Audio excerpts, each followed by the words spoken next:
ॐ श्री गणेशाय नमः। श्री सरस्वत्यै नमः। श्री गुरुभ्यो नमः। ॐ शुक्लाम्बरधरं विष्णुं शशिवर्णं चतुर्भुजं प्रसन्नवदनं ध्यायेत् सर्वविघ्नोपशान्तये। यस्यद्विरदवक्त्राद्याः पारिषद्याः परश्शतं विघ्नं निघ्नन्ति सततं विश्वक्सेनं तमाश्रये। व्यासं वसिष्ठनप्तारं शक्तेः पौत्रमकल्मषं पराशरात्मजं वन्दे शुकतातन्तपोनिधिं। व्यासाय विष्णुरूपाय व्यासरूपाय विष्णवे नमो वै ब्रह्मनिधये वासिष्ठाय नमो नमः। अविकाराय शुद्धाय नित्याय परमात्मने सदैकरूपरूपाय विष्णवे सर्वजिष्णवे यस्य स्मरणमात्रेण जन्मसंसारबन्धनात् विमुच्यते। नमस्तस्मै विष्णवे प्रभविष्णवे। ॐ नमो विष्णवे प्रभविष्णवे। श्रीवैशम्पायन उवाच श्रुत्वा धर्मानशेषेण पावनानि च सर्वशः युधिष्ठिरः शान्तनवं पुनरेवाभ्यभाषत। युधिष्ठिर उवाच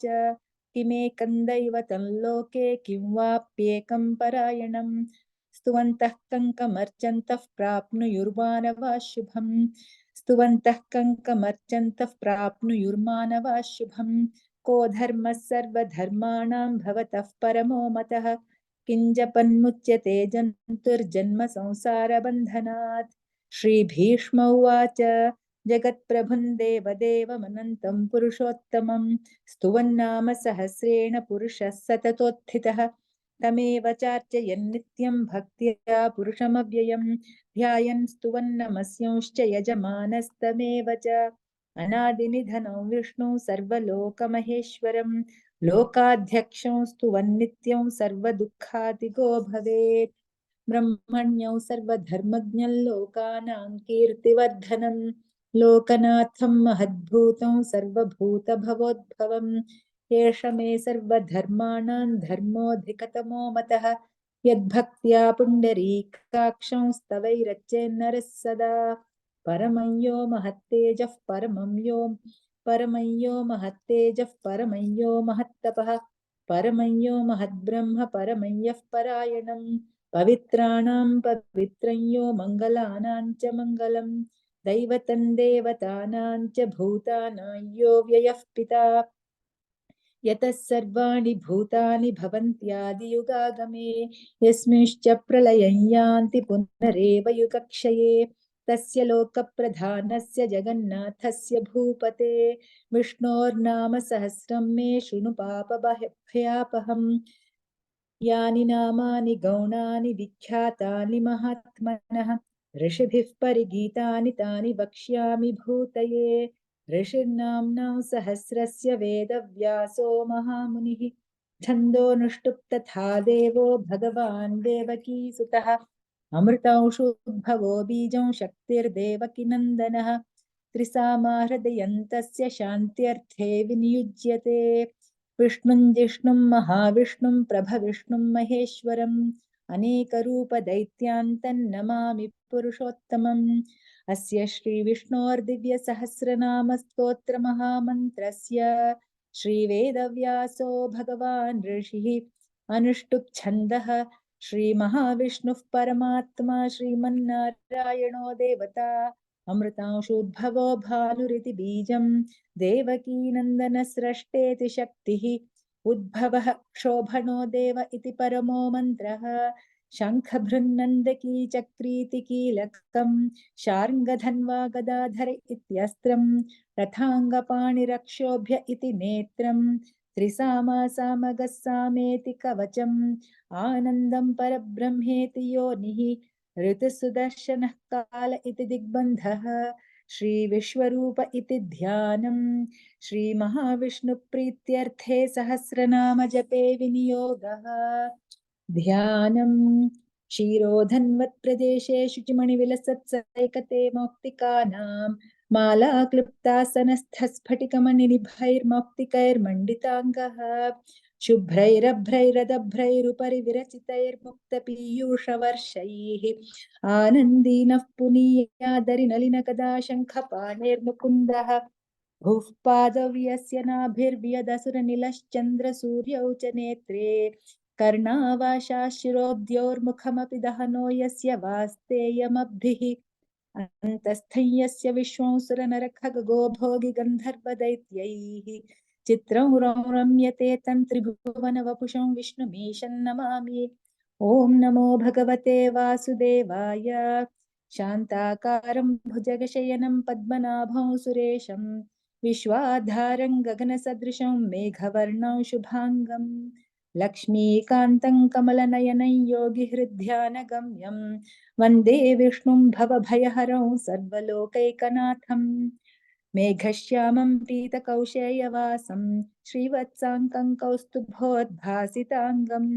पुण्योपेतं पुण्डरीकायताक्षं विष्णुं वन्दे सर्वलोकैकनाथं नमः समस्तभूतानामादिभूताय भूभृते अनेकरूपरूपाय विष्णवे प्रभविष्टवे सशङ्खचक्रं सकिरीटकुण्डलं सपीतवस्त्रं सरसीरुहे क्षणं सहारवक्षस्थलशोभिकौस्तुभं नमामि विष्णुं शिरसा चतुर्भुजम् छायायां पारिजातस्य हेमसिंहासनोपरि आसीनमम्बुदश्याममायताक्षमलङ्कृतं चन्द्राननं चतुर्बाहुं श्रीवत्साङ्कितवक्षसं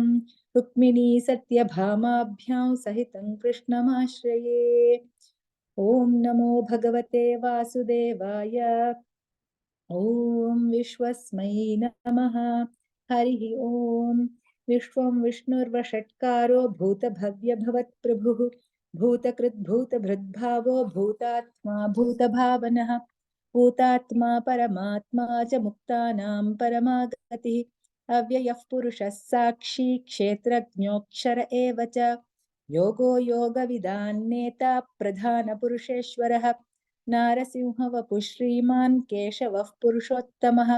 सर्वशिवस्थाणुर्भूतादिर्निधिरव्ययः सम्भवो भावनो भर्ता प्रभवः प्रभुरीश्वरः स्वयंभूशम्भुरादित्यः पुष्कराक्षो महास्वनः अनादिनिधनो धाता विधाता धातुरुत्तमः अप्रमेयो हृषीकेशः पद्मनाभोऽमरप्रभुः विश्वकर्मा मनुस्त्वष्टा स्थविष्ठस्थविरो ध्रुवः अग्राह्यः शाश्वतः कृष्णो लोहिताक्षः प्रतर्दनः प्रभूतस्त्रिककुब्धाम पवित्रं मङ्गलं परम् ईशानः प्राणदः प्राणो ज्येष्ठः श्रेष्ठः प्रजापतिः हिरण्यगर्भो भूगर्भो माधवो मधुसूदनः ईश्वरो विक्रमी धन्वी मेधावी विक्रमः क्रमः अनुत्तमो दुराधर्षः कृतज्ञः कृतिरात्मवान् सुरेशः शरणं शर्म विश्वरेताः प्रजाभवः अहः संवत्सरो व्यालः प्रत्ययः सर्वदर्शनः अजः सर्वेश्वरः सिद्धः सिद्धिः सर्वादिरच्युतः वृषा कपिरमेयात्मा सर्वयोगविनिसृतः वसुर्वसुमनः सत्यः समात्मा संमितः समः अमोघः पुण्डरीकाक्षो वृषकर्मा वृषाकृतिः रुद्रो बहुशिरा बभ्रुर्विश्वयोनिश्शुचिश्रवाः अमृतः शाश्वतस्थाणुर्वरारोहो महातपाः सर्वगः सर्वविद्भानुर्विश्वक्सेनो जनार्दनः वेदो वेदविदव्यङ्गो वेदाङ्गो वेदवित्कविः लोकाध्यक्षः सुराध्यक्षो धर्माध्यक्षः कृताकृतः चतुरात्मा चतुर्व्यूहश्चतुर्दंष्ट्रश्चतुर्भुजः भ्राजिष्णुर्भोजनं भोक्ता सहिष्णुर्जगदादिजः अनघो विजयो जेता विश्वयोनिः पुनर्वसुः उपेन्द्रो वामनः प्रांशुरमोघः शुचिरूर्जितः अतीन्द्रः सङ्ग्रहः सर्गो धृतात्मा नियमो यमः वेद्यो वैद्यः सदा योगी वीरः माधवो मधुः अतीन्द्रियो महामायो महोत्साहो महाबलः महाबुद्धिर्महावीर्यो महाशक्तिर्महाद्युतिः अनिर्देश्य वपुः श्रीमानमेयात्मा महादृधृक् महेश्वासो महीभर्ता श्रीनिवासः सताङ्गतिः अनिरुद्धः सुरानन्दो गोविन्दो गोविदाम्पतिः मरीचिर्दमनो हंसः सुपर्णो भुजगोत्तमः हिरण्यनाभः सुतपाः पद्मनाभः प्रजापतिः अमृत्युः सर्वदृक्सिंहः सन्धाता सन्धिमान् स्थिरः अजो दुर्मर्शनः शास्ता विश्रुतात्मा सुरारिः गुरुर्गुरुतमो धामः सत्यः सत्यपराक्रमः निमिषो निमिषस्रग्वी वाचस्पतिरुदारधीः अग्रणी ग्रामणी श्रीमान् न्यायो नेता समीरणः सहस्रमूर्धा विश्वात्मा सहस्राक्षः सहस्रपात् आवर्तनो निवृत्तात्मा संवृतः सम्प्रमर्दनः अहः संवर्तको वह्निरनिलो धरणीधरः अहः संवर्तको वह्निरनिलो धरणीधरः सुप्रसादः प्रसन्नात्मा विश्वधृक् विश्वभुक् विभुः सत्कर्ता सत्कृतः साधुर्जह्नुर्नारायणो नरः असङ्ख्येयो प्रमेयात्मा विशिष्टः शिष्टकृच्छुचिः सिद्धार्थः सिद्धसङ्कल्पः सिद्धिदः सिद्धिसाधनः वृषा हि वृषभो विष्णुर्वृषपर्वा वृषोदरः वर्धनो वर्धमानश्च विविक्तश्रुतिसागरः सुभुजो दुर्धरो वाग्मी महेन्द्रो वसुदो वसुः नैकरूपो बृहद्रूपः शिपिविष्टः प्रकाशनः ओजस्तेजोद्युतिधरः प्रकाशात्मा प्रतापनः ऋद्धस्पष्टाक्षरो मन्त्रश्चन्द्रांशुर्भास्करद्युतिः अमृतांशुद्भवो भानुः शशबिन्दुः सुरेश्वरः औषधन्यगतः सेतुः सत्यधर्मपराक्रमः भूतभव्यभवन्नाथः पवनः पावनो नलः कामः कामकृत्कान्तः कामः कामप्रदः प्रभुः युगादिकृद्युगावर्तो नैकमायो महाशनः अदृश्यो व्यक्तरूपश्च सहस्रजिदनन्तजित् इष्टो विशिष्टः शिष्टेष्टः शिखण्डी नहुषो वृषः क्रोधः क्रोधकृत्कर्ता विश्वबाहुर्महीधरः अच्युतः प्रथितः प्राणः प्राणदो वासवानुजः अपानिधिरधिष्ठानमप्रमत्तः प्रतिष्ठितः स्कन्दः स्कन्दधरो धुर्यो वरदो वायुवाहनः वासुदेवो बृहद्भानुरादिदेवः पुरन्दरः अशोकस्तारणस्तारः शूरः शौरिर्जनेश्वरः अनुकूलश्यतावर्तः पद्मी पद्मनिभेक्षणः पद्मनाभोरविन्दाक्षः पद्मनाभोरविन्दाक्षः पद्मगर्भः शरीरभृत् महर्धिर्वृद्धो वृद्धात्मा महाक्षो गरुडध्वजः अतुलश्चरभो भीमः समयज्ञो हविर्हरिः सर्वलक्षणलक्षण्यो लक्ष्मीवान् समितिञ्जयः विक्षरो रोहितो मार्गो हेतुर्दामोदरः सहः महीधरो महाभागो वेगवानमिताशनः उद्भवः क्षोभणो देव श्रीगर्भः परमेश्वरः करणं कारणं कर्ता विकर्ता गहनो गुहः व्यवसायो व्यवस्थानः संस्थानस्थानदो ध्रुवः परर्धिः परमस्पष्टस्तुष्टः पुष्टः शुभेक्षणः रामो विरामो विरजो मार्गो नेयो नयो नयः वीरशक्तिमतां श्रेष्ठो धर्मो धर्मविदुत्तमः वैकुण्ठः पुरुषः प्राणः प्राणदः प्रणवः पृथुः हिरण्यगर्भः शत्रुघ्नो व्याप्तो वायुरधोक्षजः ऋतुः सुदर्शनः कालः परमेष्ठी परिग्रहः उग्रः संवत्सरो दक्षो विश्रामो विश्वदक्षिणः विस्तारस्थावरस्थाणुः प्रमाणं बीजमव्ययम् अर्थोऽनर्थो महाकोशो महाभोगो महाधनः अनिर्विण्णस्थविष्ठो भूर्धर्मयूपो महामखः नक्षत्रनेमिर्नक्षत्री क्षमः क्षामस्तमीहरः यज्ञ इज्यो महेज्यश्च क्रतुः सत्रंसताङ्गतिः सर्वदर्शी विमुक्तात्मा सर्वज्ञो ज्ञानमुत्तमम् सुव्रतः सुमुखः सूक्ष्मः सुघोष सुव्रतः सुमुखः सूक्ष्मः सुघोषः सुखदः सुहृत् मनोहरो जितक्रोधो वीरबाहुर्विदारिणः स्वापनः स्ववशो व्यापी नैकात्मा नैककर्मकृत् वत्सरो वत्सलो वत्सी रत्नगर्भो धनेश्वरः धर्मकुब्धर्मकृद्धर्मी सदसच्चरमक्षरम् अविज्ञाता सहस्रांशुर्विधाता कृतलक्षणः गभस्तिनेमिः सत्त्वस्थः सिंहो भूतमहेश्वरः आदिदेवो महादेवो देवेशो देवभृद्गुरुः उत्तरो गोपतिर्गोप्ता ज्ञानगम्यः पुरातनः शरीरभूतभृद्भोक्ता कपीन्द्रो भूरि दक्षिणः सोमपोमृतपः सोमः पुरुजित्पुरुसत्तमः विनयोजयः सत्यसन्धो दाशार्हः सात्वतां पतिः जीवो विनयिता साक्षी मुकुन्दो मितविक्रमः अम्भो निधिरनन्तात्मा महोदधिशयोऽन्तकः अजो माहार्ह स्वाभाव्यो जितामित्रः प्रमोदनः आनन्दो नन्दनो नन्दः सत्यधर्मा त्रिविक्रमः महर्षिः कपिलाचार्यः कृतज्ञो मेदिनीपतिः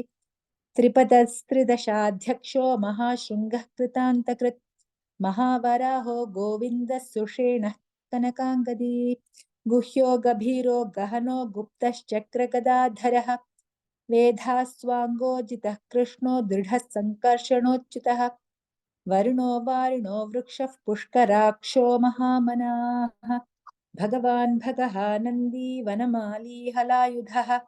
आदित्यो ज्योतिरादित्यः सहिष्णुर्गतिसप्तमः सुधन्वा खण्डपरशुर्दारुणो द्रविणप्रदः दिवि स्पृक्सर्वदृग्व्यासो वाचस्पतिरयो निजः त्रिसामा सामगः सामनिर्वाणं भेषजं भिषक् सन्न्यासकृच्छमशान्तो निष्ठा शान्तिः परायणम् शुभाङ्गः शान्तिदः स्रष्टा कुमुदः कुवलेशयः गोहितो गोपतिर्गोप्ता वृषभाक्षो वृषप्रियः अनिवर्ती निवृत्तात्मा संक्षेप्ता क्षेमकृच्छिवः श्रीवत्सवक्षा श्रीवास श्रीपतिः श्रीमतां वरः श्रीधः श्रीश श्रीनिवास श्रीनिधिः श्रीभावनः श्रीधर श्रीकर श्रेयः श्रीमान् लोकत्रयाश्रयः स्वक्षस्वङ्गशतानन्दो नन्दिर्ज्योतिर्गणेश्वरः विजितात्मा विधेयात्मा सत्कीर्तिश्छिन्न संशयः उदीर्णः सर्वतश्चक्षुरनीशः शाश्वतस्थिरः भूषयो भूषणो भूतिर्विशोकः शोकनाशनः अर्चिष्मानर्चितः कुम्भो विशुद्धात्मा विशोधनः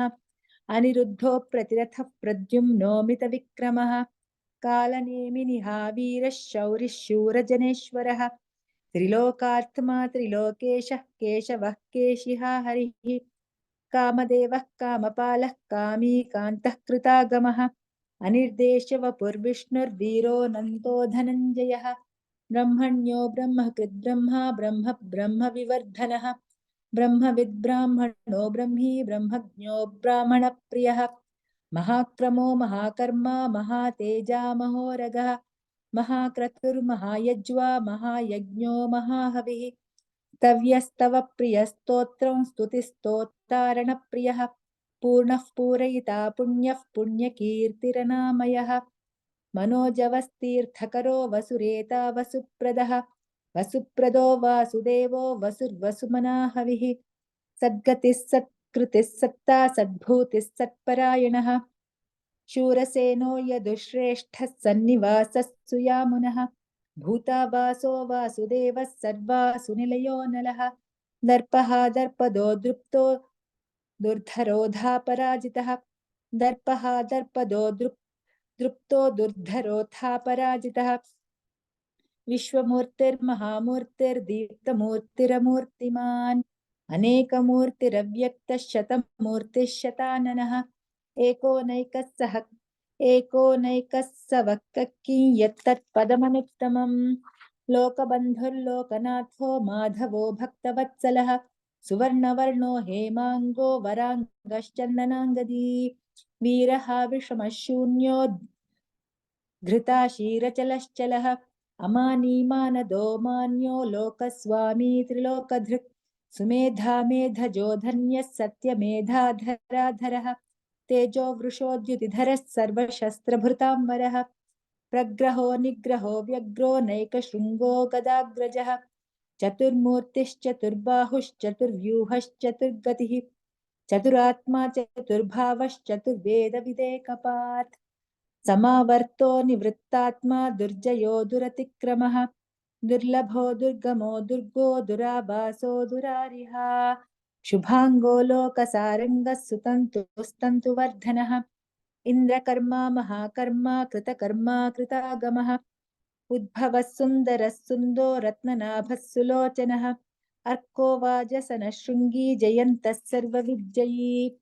सुवर्णबिन्दुरक्षोभ्यः सर्ववागीश्वरेश्वरः महाह्रदो महागर्तो महाभूतो महानिधिः कुमुदः कुन्दरः कुन्दः पर्जन्यः पावनोऽनिलः अमृतांशो मृतवपुः सर्वज्ञः सर्वतोमुखः सुलभः सुव्रतः सिद्धः शत्रुजिच्छत्रुतापनः न्यग्रोधोदुम्बरोऽश्वत्थश्चाणूरान्ध्रनिषूदनः न्यग्रोधोदुम्बरोऽश्वत्थश्चाणूरान्ध्रनिषूदनः सहस्रार्चिः सप्तजिह्वः सप्तैधाः सप्तवाहनः अमूर्तिरनघोचिन्त्यो भयकृद्भयनाशनः अणुर्बृहत्कृशस्थूलो गुणभृन्निर्गुणो महान् अधृतस्वधृतश्वास्य प्राग्वंशो वंशवर्धनः भारभृत्कथितो योगी योगीशः सर्वकामदः आश्रमश्रमणः क्षामः सुपर्णो वायुवाहनः धनुर्धरो धनुर्वेदो दण्डो दमयिता दमः अपराजितः सर्वसहो नियन्ता नियमो यमः सत्त्ववान् सात्विकः सत्यः सत्यधर्मपरायणः अभिप्रायः प्रियार्होर्हः प्रियकृत्प्रीतिवर्धनः विहाय स गतिर्ज्योतिः सुरुचिर्हुतभुग्विभुः रविर्विरोचनः सूर्यः सविता रविलोचनः अनन्तो हुतभुग्भोक्ता सुखदो नैकजोऽग्रजः अनिर्विण्णः सदामर्षि लोकाधिष्ठानमद्भुतः सनातनतमः कपिलः कपिरव्ययः स्वस्तिदः स्वस्तिकृत् स्वस्ति स्वस्तिभुक् स्वस्ति दक्षिणः रौद्रः कुण्डली चक्री विक्रमयूर्जितशासनः शब्दातिगः शब्द सह शिशिरः शर्वरीकरः अक्रूरः पेशलो दक्षो दक्षिणः क्षमिणां वरः विद्वत्तमो वीतभयः पुण्यश्रवणकीर्तनः उत्तारणो दुष्कृतिः पुण्यो दुःस्वप्ननाशनः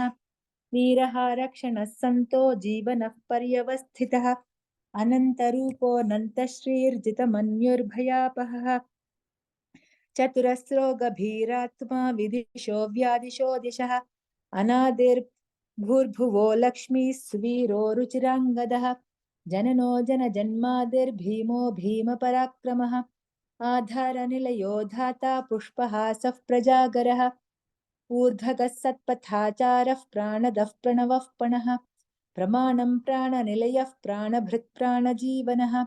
तत्त्वं तत्त्वविदेकात्मा जन्म मृत्युजरातिगः भूर्भुवः स्वस्तरुस्तारः सविता प्रपितामहः यज्ञो यज्ञपतिर्यज्ञा यज्ञाङ्गो यज्ञवाहनः यज्ञभृत् यज्ञकृत् यज्ञी यज्ञभुक् यज्ञसाधनः यज्ञान्तकृत् यज्ञगुह्यमन्नमन्नाद एव च आत्मयोनिस्वयं जातो वैखानः सामगायनः देवकीनन्दनस्रष्टा क्षितीशः पापनाशनः शङ्खभृन्नन्दकी चक्री शार्ङ्गधन्वा गदाधरः रथाङ्गपाणिरक्षोभ्यः सर्वप्रहरणायुधः श्रीसर्वप्रहरणायुध ॐ नम इति वनमाली गदीशार्ङ्गी शङ्खी चक्री च नन्दकी श्रीमान् नारायणो विष्णुर्वासुदेवोऽभिरक्षतु वनमाली गदीशार्ङ्गी शङ्खी चक्री च नन्दकी श्रीमान् नारायणो विष्णुर्वासुदेवोऽभिरक्षतु वनमाली गदीशार्ङ्गी शङ्खी चक्री च नन्दकी श्रीमान् नारायणो विष्णुर्वासुदेवोऽभिरक्षतु श्रीवासुदेवोऽभिरक्षतु ॐ नम इति श्रीभीष्म उवाच इतीदं कीर्तनीयस्य केशवस्य महात्मनः नाम्नां सहस्रं दिव्यानामशेषेण प्रकीर्तितं य इदं शृणुयान् नित्यं यश्चापि परिकीर्तयेत् नाशुभं प्राप्नुयात् किञ्चित् सोमुत्रेह च मानवः वेदान्तगो ब्राह्मणः स्यात् क्षत्रियो विजयी भवेत् वैश्यो धनसमृद्धः स्यात् क्षुद्रः सुखमवाप्नुयात् धर्मार्थी प्राप्नुयात् धर्ममर्थार्थी चार्थमाप्नुयात् कामानवाप्नुयात् कामी प्रजार्थी चाप्नुयात् प्रजां भक्तिमान् यः सदोत्थाय शुचिस्तद्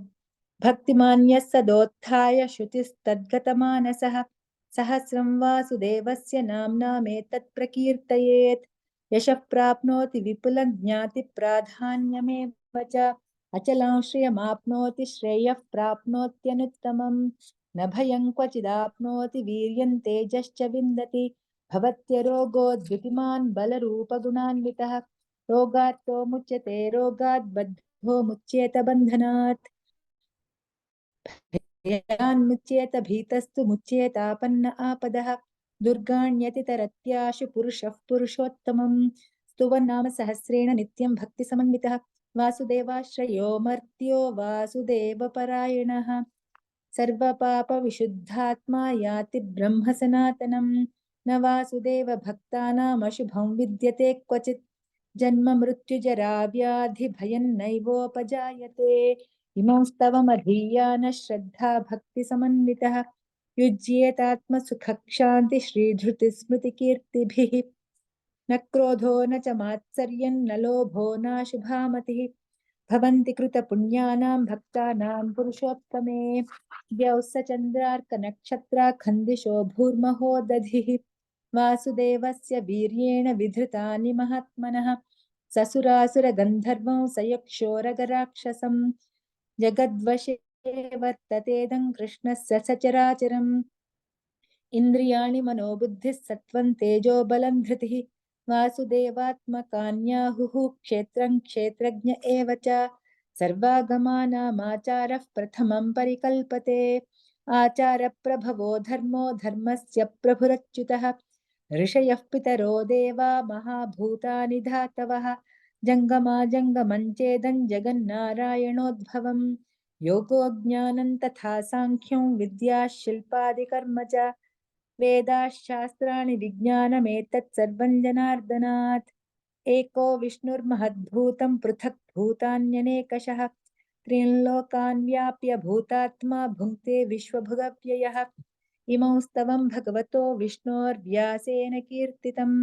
पठेद्य इच्छेत् पुरुषश्रेयः प्राप्तुं सुखानि च विश्वेश्वरमजं देवं जगतः प्रभुमव्ययम् भजन्ति ये पुष्कराक्षं न ते यान्ति पराभवम् न ते यान्ति पराभवम् नम इति अर्जुन उवाच पद्मपत्रविशालाक्ष पद्मनाभसुरोत्तम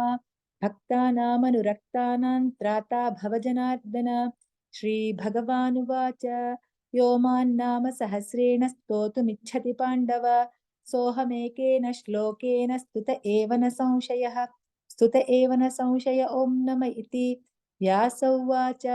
वासनाद्वासुदेवस्य वासितं भुवनत्रयं सर्वभूतनिवासोऽसि वासुदेव नमोऽस्तु ते श्रीवासुदेव नमोऽस्तु त ॐ नम इति पार्वत्युवाच तेनोपायेन लघुना विष्णोर्नाम सहस्रकं पठ्यते पण्डितैर्नित्यं श्रोतुमिच्छाम्यहं प्रभो ईश्वर उवाच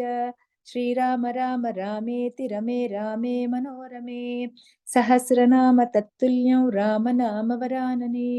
श्रीराम राम रामेति रमे रामे मनोरमे सहस्रनाम तत्तुल्यं रामनाम वरानने श्रीराम राम रामेति रमे रामे मनोरमे सहस्रनाम तत्तुल्यं रामनाम वरानने श्रीराम नाम वरानन ॐ नम इति ब्रह्मोवाच नमोऽस्त्वनन्ताय सहस्रमूर्तये सहस्रपादाक्षिशिरोरुबाहवे सहस्रनाम्ने पुरुषाय शाश्वते सहस्रकोटियुगधारिणे नमः श्रीसहस्रकोटियुगधारिण नम ॐ नम इति सञ्जय उवाच यत्र योगेश्वरः कृष्णो यत्र पार्थो धनुर्धरः तत्र श्रीर्विजयो भूतिर्ध्रुवा नीतिर्मतिर्मम श्रीभगवानुवाच अनन्याश्चिन्तयन्तो मां ये जनाः पर्युपासते तेषां नित्याभियुक्तानां योगक्षेमं वहाम्यहम् परित्राणाय साधूनां विनाशाय च दुष्कृतां धर्मसंस्थापनार्थाय सम्भवामि युगे युगे आर्ता विषण्णा शिथिलाश्च भीताः घोरेषु च व्याधिषु वर्तमानाः संकीर्त्य नारायण शब्दमात्रं विमुक्तदुःखाः सुखिनो भवन्ति यदक्षरपदभ्रष्टं मात्राहीनं तु यद्भवेत् तत्सर्वं क्षम्यतां देव नारायण नमोऽस्तु ते विसर्गबिन्दुमात्राणि पदपादाक्षराणि च न्यूनानि चातिरिक्तानि क्षमस्व पुरुषोत्तम अन्यथा शरणं नास्ति त्वमेव शरणं मम तस्मात् कारुण्यभावेन रक्ष रक्ष जनार्दन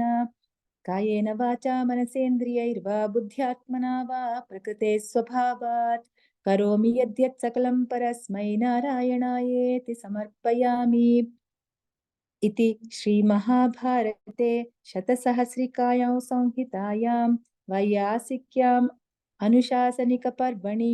श्रीभीष्मयुधिष्ठिरसंवादे श्रीविष्णुसहस्रनामस्तोत्रं सम्पूर्णम् ॐ तत्सत् सर्वं श्रीकृष्णार्पणमस्तु हरिः ओम् श्रीगुरुभ्यो नमः हरिः ओम्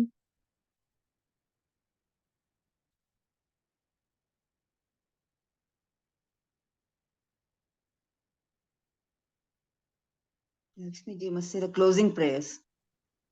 Which one that be? Can you do Purnamada. that? ॐ पूर्णमदः पूर्णमिदं पूर्णात् पूर्णमुदच्यते पूर्णस्य पूर्णमादाय पूर्णमेवावशिष्यते ॐ शान्ति शान्ति शान्तिः